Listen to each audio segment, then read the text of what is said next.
Caddis Maximus here. I'm redoing my first impressions video on the DJI Mavic Mini. My first shot at it was terrible. I have a real hard time kind of talking about these types of technology devices.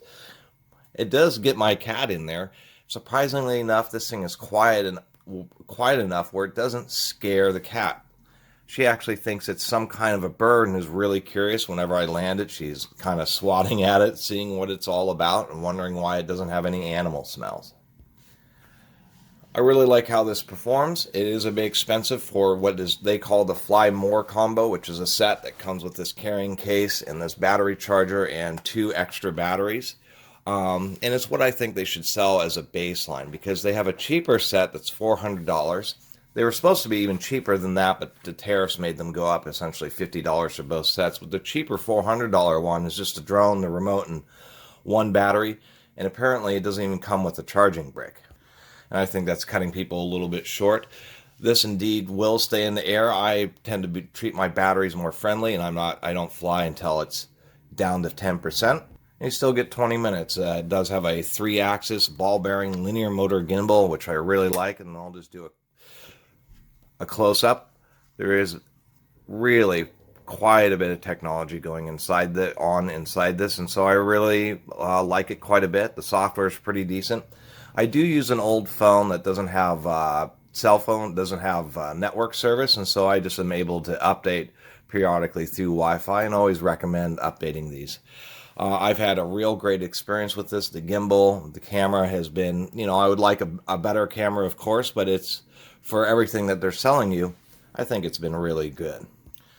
2.7K HD video and a 12 megapixel camera. As a matter of fact, let me just do a quick night shot just to show how stable it is here.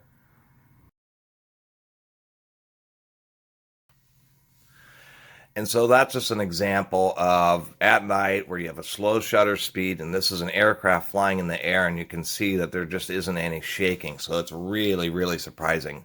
What's more odd is actually it does better when you're farther away. When you're close, then any kind of up and down or side to side motion, which is something the gimbal has a harder time dealing with. You can get a little bit of blurring at night, but just send it back even 20 feet, and then the little adjustments for the gimbal are able to compensate for the unnatural or these types of motions, and really just get surprisingly clear shots.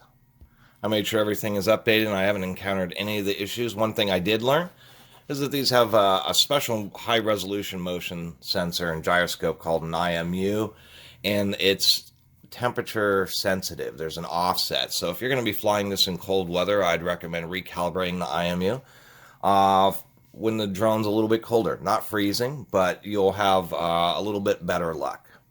Just because if it's calibrated, say at the factory at 70 degrees or 80 degrees, and then you go fly in cold weather, the cold weather offset can throw off some of the readings, and so that's when I'd recommend it.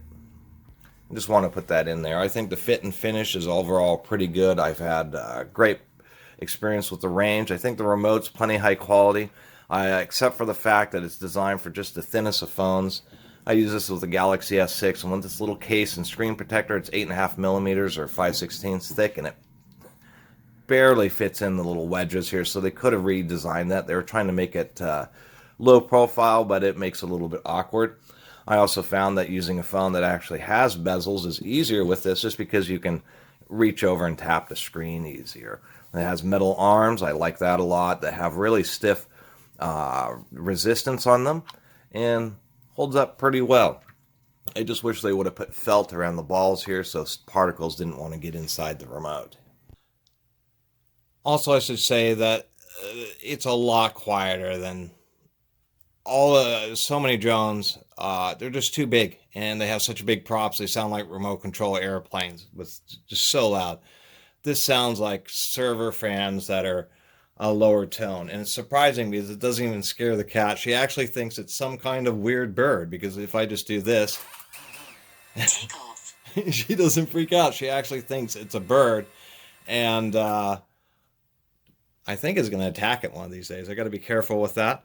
One of the things I was going to show on the new app, it's super easy to launch now, because all you have to do is, you don't have to press and hold. You just go tap, and then tap.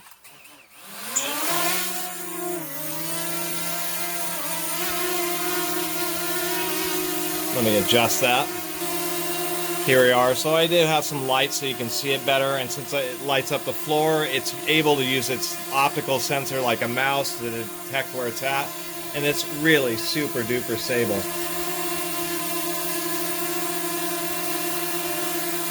If you put it into its cinema smoothing mode, let me drop this down a little bit, it's just so controllable. And I think you can hear me over the sound of this. This is inside, all the sounds reflecting off that. I need to be careful with my hand. Those are razor sharp propellers. But you can just get this thing to turn so slow. It's so super stable. It's just unbelievable. Especially for how, you know, just watching drones grow up over the last decade. They've just come really, really far. It's really amazing. It'll be a little wobbly in this area. What you have to remember is it's not always going to be perfect, because especially indoors, when you get near surfaces, walls, it's rotor wash. There's air turbulence, and that if it has to run into and chew up its own turbulence, it's going to wobble around. But it has some really advanced anti-hysteresis where it, you know, it tends to keep itself in spot. Having a remote control aircraft hold position like that, being able to grab it, yank it around, and just muscle it around. I mean, think about that. Even 5 years ago, trying to do this with a drone and just have it just go right back to where it was. And even though it's simple, one of the common things is to do that, and it will jump up. We can bring it back down some. But one of the things people don't show is it won't just jump up. That's if you suddenly get close. If you are far away and slowly come up, you can lift the drone up by your hand just by doing that, which I think is pretty darn neat. So it's like an anti-dog. There's just a little demonstration of the performance, but overall I've been really happy with this. As far as, you know, buying a bunch of tools and other things, I think this is great. I really have also been a person who's been a lot into the outdoors, hiking, and so something like this is going to be neat, just to be able to get all the bird's eye views that I've kind of always wanted on so many places. Anyway, this is just much shorter. This is just initial impressions, and it's flown well. I'll do a few other videos in the future about it, but for now I think it's great. I like the little 12-pole brushless motors. And one thing I also was going to mention that it seems nobody really talks about in the drone reviews is that the two front motors are actually facing forwards by just a little bit, like 3 to 5 degrees, and then the two rear motors actually face inwards. And I never knew that, and I didn't know that the two front propellers spun like this, and then the two rear propellers spin like this. And one last thing about the build quality, even though it's 150 grams without the battery, really pretty darn light. It seems that they've spent a huge amount of time. There's really some nice joints and hinge pins with strong detents that won't flex or fold back under any of the dynamics that this little drone would encounter. And I really like that a lot. It really does seem like they've put just a huge amount of thought. I mean, DJI is an $8 billion corporation, and it's pretty obvious that this was meant to be a pretty serious product for them. And I think they've done really well. I don't know of any other drones, 250 grams or even slightly heavier, that really kind of offer and perform the way this thing does. And I'm more than happy with how fast it goes and how it deals with the wind, etc. Anyway, I'm just going to end the video here with just those impressions, just saying that this has been everything I hoped it would be.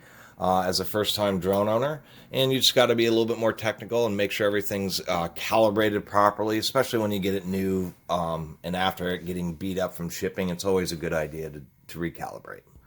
Make sure all your software and app and everything are updated, and I've just had just a great experience. Anyway, I really appreciate everybody who's been watching and subscribing, and if you haven't subscribed, please do. Until next time, Catus Maximus out.